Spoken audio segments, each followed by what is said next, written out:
Welcome, everybody, to the next episode of Tesseract Talks. This is where we put the spotlight on tech trends, and I'm your host, John K. Thompson. I'm an industry thought leader with over 4 decades of experience in data analytics and AI. I've worked at companies such as IBM, SAP, Dell, EY, and Gartner. So today, we're going to be discussing how AI agents change the risk landscape for SaaS applications and what that means for recovery, resilience, and protection strategies. For years, SaaS shared the responsibility model and where vendors have had a relatively clear division of where vendors provided infrastructure and customers were responsible for their data and understanding their data and workflows and protecting both of those. But with the rise of AI and AI agents and agentic workflows, that has really changed the landscape and how this data flows and where it lives and who's responsible for protecting it. And today we're going to talk to Rewind. James is the co-founder and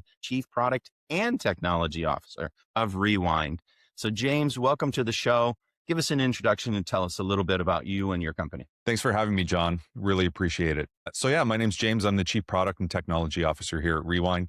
Rewind is a company that is designed to help protect your most critical SaaS business data. We've been around now for about 11 years, and we've been helping customers across all different market segments help make sure that their most critical data is safe and secure. Great. Fantastic. Easy to understand. The SaaS shared responsibility model has worked well for many years, and people have understand it quite clearly. Companies provide infrastructure, I protect my data and workflow. But now with AI agents, we're introducing a very different operating model. From your perspective, what's fundamentally changed in the risk landscape? I think a lot has changed. So you touched on the shared responsibility model and the importance of making sure that customers understand that it is their responsibility to protect their data. That model, in my opinion, is built on kind of some basic assumptions. It's based on the fact that humans are the ones that are taking action and changing things. Ultimately, humans are accountable for those actions that they're taking, and their impact, blast radius that they can actually affect across that data, it's kind of in proportion to how quickly they can work. And AI agents, they kind of break all 3 of those things simultaneously. They aren't constrained by speed. They don't have to really worry about judgment because they operate based on the context in which they're given. And they can touch, thousands of records and trigger all kinds of workflows that cascade, reassigning permissions, all in the same amount of time that it would take somebody to get up and go have their morning coffee. So that responsibility, I don't think it hasn't changed. It hasn't shifted in any way, but the consequences and the impact of not being prepared in those areas in which people are meant to be responsible in the shared responsibility model, they've really just amplified dramatically. And in my opinion, most resilient strategies and businesses, they just haven't really thought of that, and they haven't really caught up either. Yeah. So that really points to speed, scale, breadth, depth of the impact that can be had. So as you said, if someone goes off to have their coffee and comes back and an agent has taken action, has touched, 10,000 records across 5 different systems, it's really hard for people to keep up with. Yeah, incredibly difficult. And that's where things I think are really important around observability and your ability to actually recover when something actually does take place that you may not have expected. Yeah. And I think that points to something in our second question. How does that really change operational risk? When we're talking about traditional human-driven workflows, I did something, I committed a record, I charged a customer, I backed out a transaction. Those are very easy to understand. You could okay, well, you did 10 actions and I got to undo 10 actions, or I have to undo 3 or 4 of them. But when you have agents doing something in an autonomous manner that are automated, how do you actually back that out? How do you even understand the breadth of the impact of that? How that happened? Yeah, it's really funny, because when you think about how a human traditionally operates, there's this natural ceiling that seems to exist. You've got one person, they're operating within a single session. Usually they're operating with limited scope, but they also have unlimited context. They may not be thinking about something at the time that they start their work, but they can easily draw if they need to in order to achieve whatever it is that they're trying to do, right? And so the risk isn't really that you have an agentic workflow doing something that's subtly wrong. It's that it's doing it at scale for an extended period of time and nobody notices. So as an example, right? Like you may have an agentic workflow that changes your Jira instance for whatever reason, and your prompt, whatever prompt is driving that agent, may not be accounting for some edge case. And before you know it, you kind of realize that, I don't know, 50,000 work items are suddenly updated with incorrect values. And it's not that that happened maliciously. It was just a mistake in the way that the agentic system was operating at the time. Yeah, I have lots of conversations. I've talked to, I think I'm coming up on 600 companies now that I've consulted with over the last 3.5, 4 years about AI. And, when you really get down to it, I think the concern that people have, the fear they feel is just what you said. Implicitly, you laid it out, is that it's not so much that the agent is off the rails. It's that they didn't consider the edge cases. They didn't think of the implications. They didn't think of a loop that it could get stuck in. So it's a design and implementation problem is really what it is. I mean, you have the incredible power of these agents. You really have to think through very carefully what they could do. Yeah. When you're dealing with non-agentic systems, usually they're deterministic. Like it has a goal, but when it reaches an edge case it doesn't know how to process, it usually fails. And there's an opportunity to step in, evaluate, correct it, and resume. Whereas an agent, you give it a goal and it's typically just going to keep going until it accomplishes it, regardless of, what damage it may cause in its wake, which is kind of unsettling. Yeah, it is kind of unsettling. And I think that's where many people have their reticence and their hesitation about AI and agents. So let's move on to our next question. So AI is with us, and I do have some interesting conversations with some older senior executives. They ask me, how long do I have to wait this out before AI goes away? Like, that's not happening.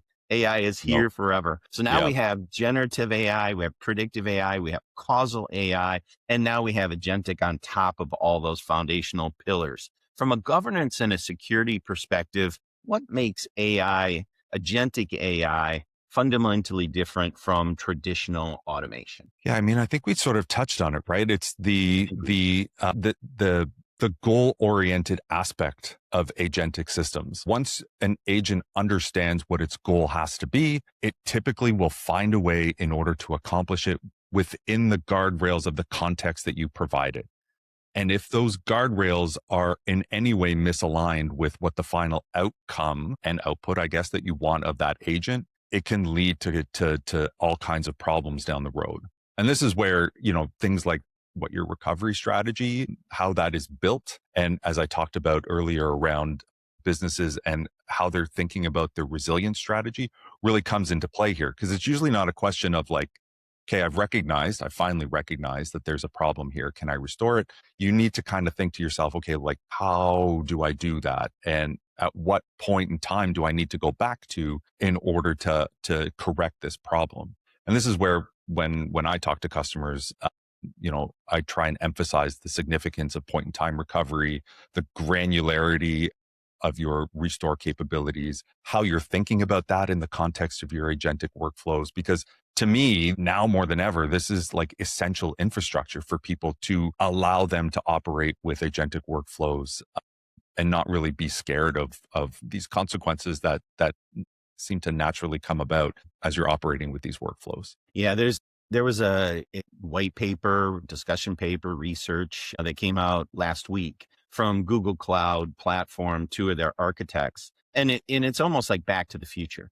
I mean, what we've been implicitly talking about in many of this conversation is that in your agentic workflows, you need to checkpoint. You need to have areas where you're stopping, you're backing up, you're putting in points of recovery in your workflows. And when you're talking to people about AI, there's some kind of magical thinking that it's like, oh, well, it's just going to be able to recover itself, isn't it? Doesn't it do all that, as a part of the workflows? And my response is no. That's your responsibility. We still have to take care of, recovery planning and recovery time objectives. We need to put all the good information management practices that we've had over the last 4 decades into these systems. Just because we have agentic workflows that are kind of like microservices with brains That doesn't mean that they have the breadth and depth of knowledge that people have. People inherently understand that the systems must be recoverable, but agents don't.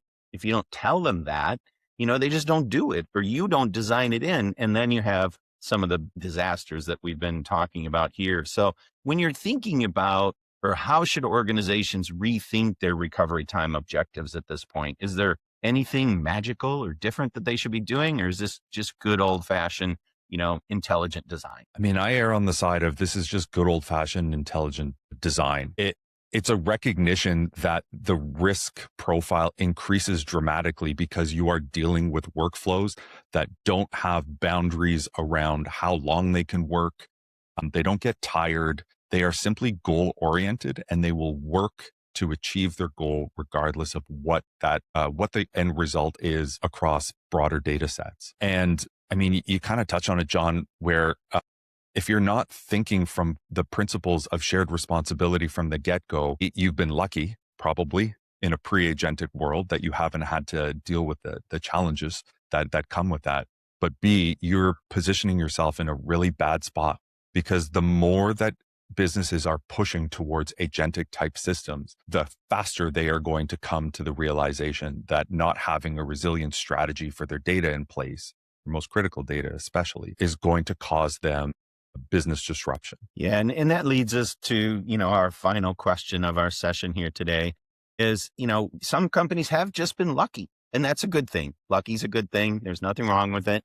But what is really going to separate the companies that are truly resilient, that have truly built this into their plans and have designed for unfortunate events, as opposed to those that have just been lucky? What do people really need to be looking out for, and how could they engage with Rewind to help them achieve those objectives? I think the biggest difference is mindset. Many customers have the assumption that their SaaS data in particular is inherently safe because they think that the vendor is the one who houses that data, and therefore they are the ones who will be accountable if something happens with that data. And that is plain wrong. It's often very clear in terms and conditions, but you have to quickly shift out of that mindset and make the determination that for me to ensure that my most critical business data is safe and secure, that is something I need to worry about, regardless of whether it's Sarah in IT making changes or whether it's my agentic workflow. That data is yours. The workflows are yours, and the agents running on top of them are also yours. So